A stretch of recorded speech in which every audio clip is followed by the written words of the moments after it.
mõnikord algab muutus vaikselt, mitte suure plahvatusega, vaid pisikese mõttega või koputusega uksele.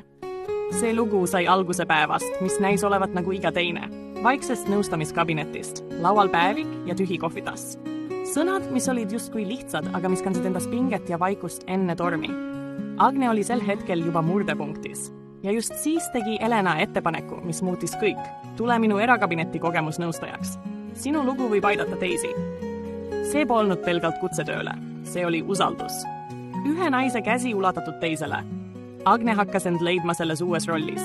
Elena oli tema kõrval, kuulamas, toetamas, aga midagi varjus liikus. Siis ilmus taas välja Anti, mees, kellega Agne oli aastaid tagasi lühikest aega suhtes olnud.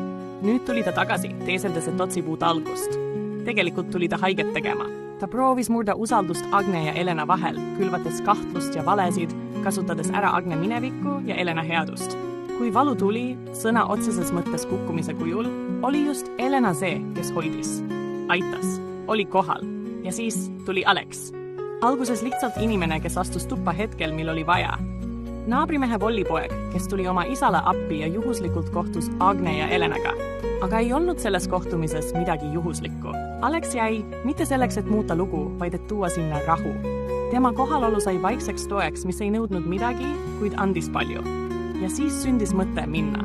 Põgeneda argipäevast, sellest kõigest, mis pressis peale. Metsamajake, mets, meri, vaikus ja tulikaminas. Sõbralik aeg, mis pidi tooma leevendust. Kuid mis tõi hoopis tõe? Vana Matilda. Naine, kelle silmad nägid sügavamale.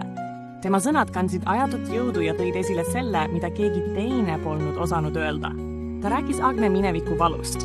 Aga veelgi enam, ta pöördus Elena poole ja lausus sõnad, mis lõikasid vaikust. Saladus sinu minevikust on sind näinud ja sina oled teda näinud. Nii selgus, et minevik, mille eest Elena oli end varjanud, oli alati olnud temaga. Anti, mitte ainult vari Agne elust, vaid ka veri Elena elus. Poolvend. Ja võib-olla ka põhjus, miks need kaks naist teineteist üldse leidsid. Kui see kõik selgus, siis hetkeks seisis aeg, nagu mets oleks vaikinud, tuul hinge kinni hoidnud. Ja ometi, kui nad tagasi tulid Agne koju kööki selle tuttava valguse alla, oli midagi teisiti. Tühjus, mis kunagi oli valus, oli nüüd rahulik. Mitte sest, et valu kadus, vaid sest keegi oli seal, et seda jagada.